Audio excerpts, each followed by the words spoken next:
Hello, hello. Welcome once again to another edition of Quoth the Raven, Lewis Bright Raven. I'm your host, Lewis Bright Raven, 33-year veteran creator, publisher, talent scout, and viewer of comics and pop culture media. So, what are we doing today? It is Monday. That means it's Monday Manga. Let's see what we've got this week. We have Adam, the Beginning, Volume 1 and 2. For $12.99 each. The publisher is Stonebot Manga, Titan Books, or Titan Manga from Titan UK. Original story is by Osmau Tezuka. The writer is Masami. That should be, I believe it should be 2 U's, not Yuuki. Yeah, it's just 2 U's. I don't know how that got misspelled, but it's Masami Yuuki. Translation by Jonathan Clements, art by Tetsuro Kasahara, with lettering by Jessica Burton. Supervisor Makoto Tezuka and Tezuka Productions. Science fiction, heroic fiction for the genre. Released in the U.S. October 11th, 2022. What it's about. It is 5 years after a catastrophe of unknown cause occurred in Japan. A young genius duo from Yarima University, Umataro Tenma and Hiroshi Ochimizu,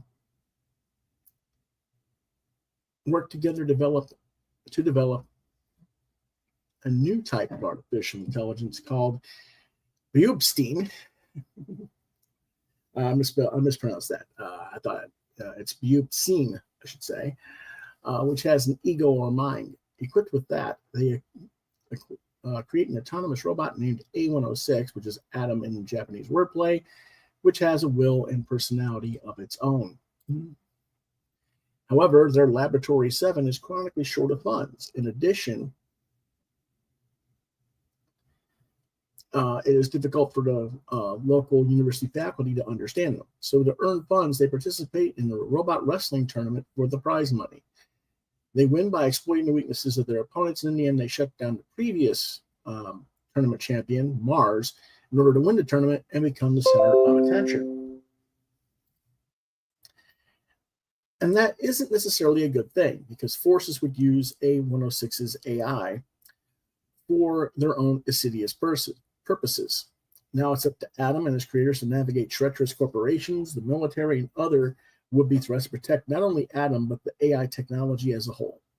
However, things take an unexpected turn when they try to find out more about Dr. Lolo, the developer of the robot Mars, out of curiosity. And as a result, both Utamaro and Hiroshi end up being targeted by the mysterious organization as they get involved with the secrets of the underworld, the murkiness of the government, and the darkness of the catastrophe from 5 years earlier. Originally, this was supposed to be the storyline of the robot AI history before the creation of Tezuka's Astro Boy. So I was expecting something completely different than what this book is. Here, Tenma doesn't seem to have any of the qualities that the character in Astro Boy does. He seems very much to be an obsessive scientific nerd jerk rather than the sympathetic character in the original Astro Boy. I found myself not really liking Tenma in this story at all and caring more about 6 or A106 Adam as a character, because it just felt like the AI's will and character was and is driving motivational element of the story.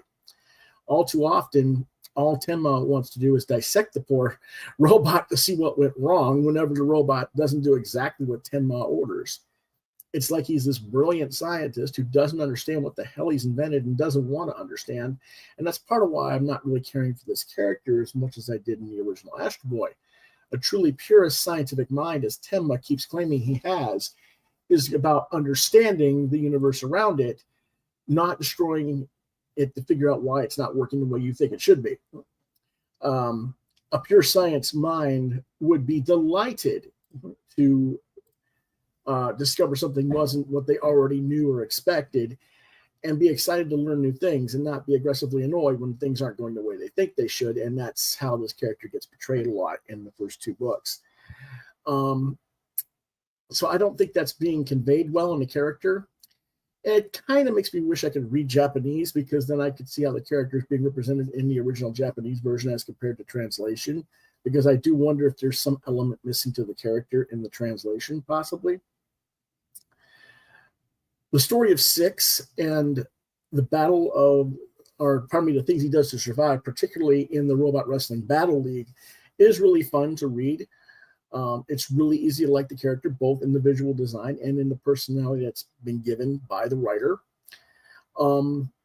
However, a lot of the supporting cast is kind of, well, I don't want to say it's one-dimensional, but I feel like a lot of them are not particularly well fleshed out yet. Particularly the women characters, who all seem to have been presented as surface gloss personalities of a sort. Granted, I'm only so far into the series. We have 8 more books currently out, and that's not the entirety of the series. I think there's going to be 2 or 4 more books after ones I've already gotten. But I do want a little more characterization going on than what there seems to have been so far. And what I mean by this is that it's not that the women characters aren't engaging or interesting. They are. I think Ran, Hiroshi's half-sister, and Teen Wonder Kid has a lot of underscore potential in this series. I think Motoko is an interesting foil character for, pardon me, Umatara, Tenma. And I think she has a lot more potential. But what I've seen for the character so far, at the same time, I'm hoping she doesn't turn into the darker character that I'm suspecting she will become in future volumes. I'm hoping they go away from where I'm thinking they're going to go with it. As the series will no doubt be taking Six and other AI into the mystery of what happened 5 years earlier, and also not just the world of WRB, or World Robot Fighting, which is essentially mixed martial arts for robots, but the militarization of the tech and other applications of the AI tech. I can tell this would be more of a divergence than a real history of what Tenma did before creating Astro Boy. And it may become that Astro Boy is something completely different from the series. In fact, from what I've read online, it is basically a divergent timeline. But we'll, whatever. We'll see what it comes up with. But I am sort of disappointed by that because I really wanted to see the emergence of Astro Boy, which is not what I'm thinking is going to happen. Like I said, from what I've seen online and read on research, it kind of just goes into its own divergent timeline.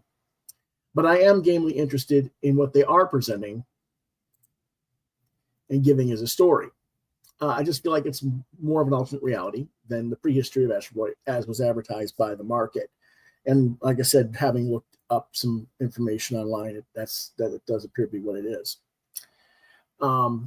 Now for the art. The art for Tetsuro Kasahara is very nice all around. If I have a complaint about this book in terms of art, it's wish that it had been printed in a larger format so that I could look at all the detail of the line art a little bit better. I misspelled it. It's Kasahara, not Kashahara. Kasahara has a very fine line in a lot of his artwork. And I almost wonder if blowing it up would almost weaken his hatch line work because it looks so thin in this printed edition. And I wonder if things dropped out in reproduction or not, or if the ink line is heavier than it appears in print on the original art, or what's going on. I'm looking at this stuff blinking, what the bloody hell is he inking with? When I can't figure out with full certainty what you're doing to create an effect, and the effect looks good, and I'm an inker, you're doing something right. I have to give him that much. Could it be digital effects? Someone's going to probably ask. Yes, it could be, theoretically. There's plenty of crazy digital brushes that could be developed to create some of the effects that are in the book. But this stuff was created a while back. I'm not saying it isn't digital, but there seems to be a lot more traditional stuff going on. Because there's duo shading and other stuff that's definitely digital. But what I'm talking about appears to be a very organic ink line. There's certain naturalistic glitches in line weight that you'll only get when you do traditional inking methods rather than a technical computer. Overall, I'm pleased with this series so far, and I look forward to reading the next 2 volumes for next week. And I give it a 4 out of 5. Let's take a look at the book real quick. As you can see, it's a little bit of a smaller volume here. Not smaller, but traditional for a lot of the manga. But when I'm talking about some of the line weight being really thin, I don't know if you can see how thin that shading line is on his hand. It's very wispy. And I know it's blurring, but it's almost a blur on the actual page. It's so thin. That's kind of stuff I'm talking about for that kind of, and then if you look in the shading on his face there, you can see a little, although that shading is not a duo shade effect, that darkness, that's all actual crosshatch line in there. So that's the kind of stuff I'm talking about. Whereas when we're talking digital effects, you can see with this, it's more digital effect, which is the very next page. I want to see if I can find the really one. Here we go. You can actually see from panel to panel, the left panel where the girl gives the thumbs up, you can see some of the shading is digital effects. And then with the robot right next, you can see it's a lot of that the shading is actual hatch line in the background of the trees. And you can see how the fading right below his arm band, it's thick to thin.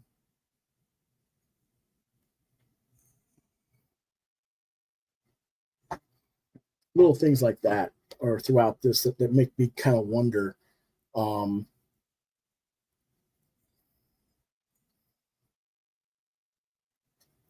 how it would look on the actual original art. Because there's just some really gorgeous detail in this stuff that I'd love to see what it looks like blown up more.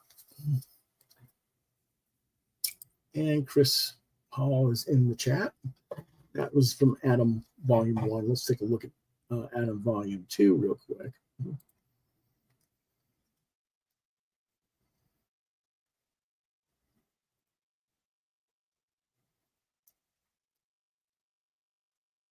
Well, we all know the speed lines are pretty much done digitally. I'm waiting for this thing to kind of, come on.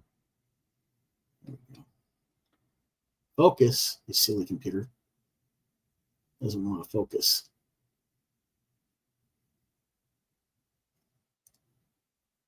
Move this out of the way. Maybe that'll help.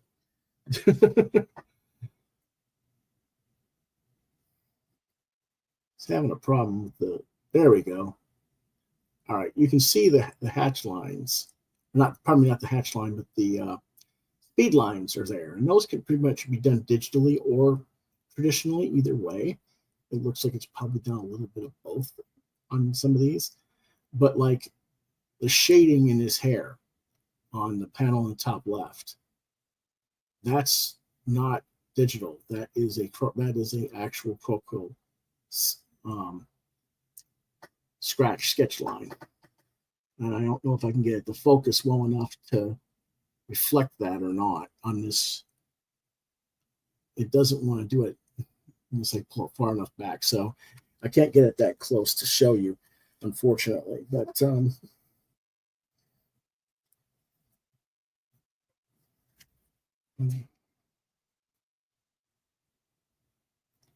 yeah.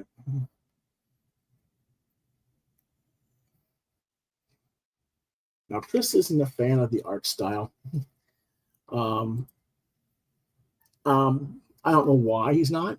Of course, he's in chat, so I guess you'll have to try to type it out and explain why.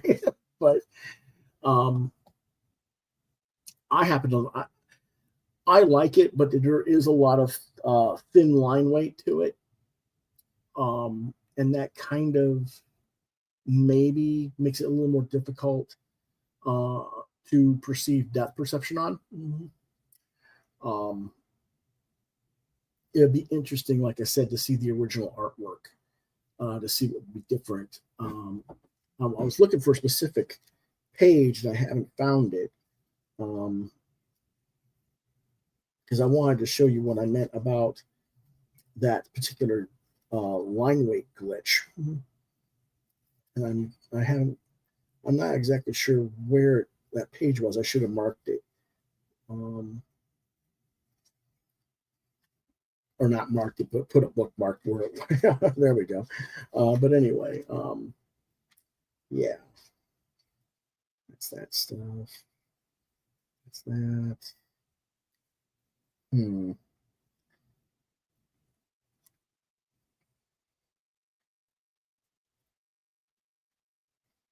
Maybe it's back here. I'm hoping it's back here. That's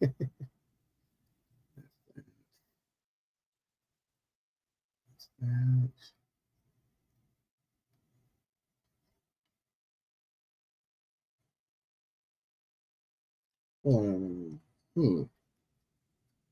Get that back. Maybe it is.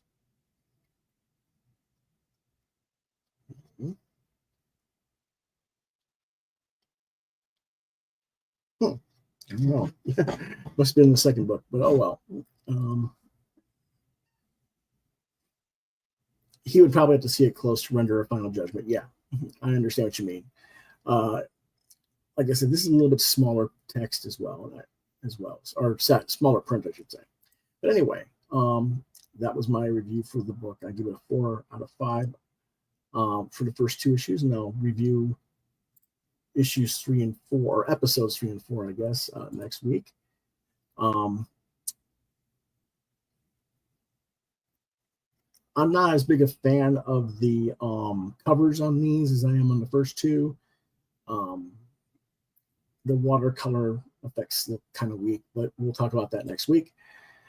Tomorrow, normally we talk about crowdfunding on Tuesdays. However, this week, review night on Thursday features a heavy dose of crowdfunded books. So while we will review some industries who have sent me some PDFs to look at,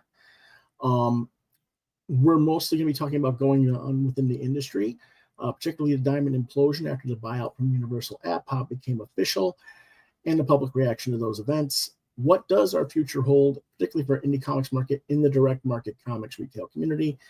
And that's what we'll be talking about tomorrow. Thursday, John Norris says he's going to be back this week. Hopefully he will be. But we're going to be reviewing, like I said, a lot of crowdfunded books like Countdown to Cobalt Crisis, Bronze Star, Chlor, Fatal, and Beauties and Beasts. We've also got Exquisite Corpses, Dark Regards, Bug Wars, Epitaphs of the Abyss, Robo Wolf, and Moonshine Bigfoot, assuming these books actually arrive in our comic shops on time this week. That's what we're hoping for anyway. I know John's supposed to be reviewing Herculoids and The Great Garloo, and maybe a Lilo and Stitch as well. So that's what we've got going on Thursday.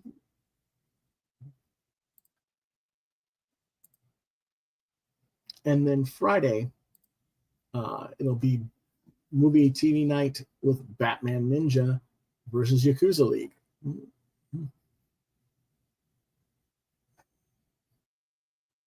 And that's what our week looks like moving forward.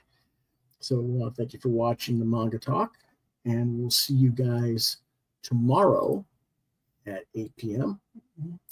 If you have questions or comments for me or Chris when he's on the show, or John when he's on the show, reach us out to us at Lewis.BrightRaven on Facebook, on Twitter, X, Machine, at LewisBrightRaven2. You can see more of my artwork at deviantart.com/BrightRaven if you like what you see there with the Raven drawing there. You've been watching Quoth the Raven, Lewis Bright Raven, exclusively on YouTube. If you have questions, you don't want to put in a post on a social media, you can email me at quoththeravenlbr72@gmail.com. And I'll get back to you. Try LewisBrightRaven@yahoo.com. And that is all we have for you tonight. So have a great night. We'll see you tomorrow. Quoth the Raven, nevermore.